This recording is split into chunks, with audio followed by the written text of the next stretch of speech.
So guys, nako karon sa Bell Bay, Australia. Island ni siya sa Australia, South part. Wala siya nabilong sa mainland pero part siya sa Australia. So mga 4 kuha na kapin rin no sa hapon.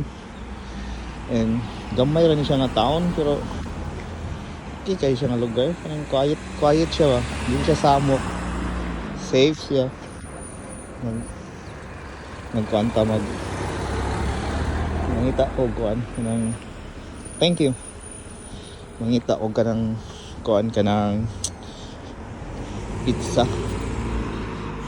Nakakita og kebab sa unahan pero wag kong kog pizza. So ano ilang lugar no. Okay kayo.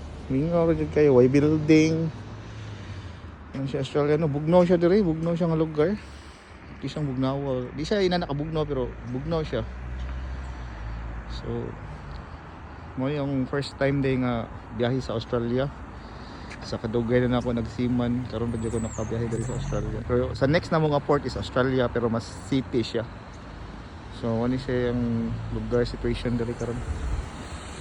So nya mag-video pa ko, ngita pa ko kuan kanang kananan nga lami nga local, dili na ko kaon kanang mga ilado nga pagkaonan. So anong local nila nga pizza or kanang mga pagkaonan nila diri.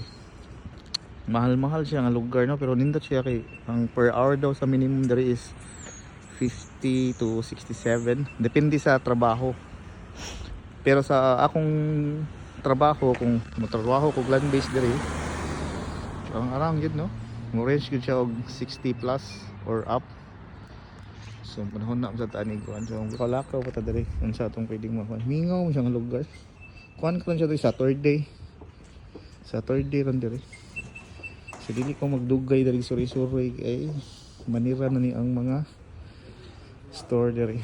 So mingaw ang ilang lugar mura siya New Zealand. Actually mura siya New Zealand. So mo video pa ko unya.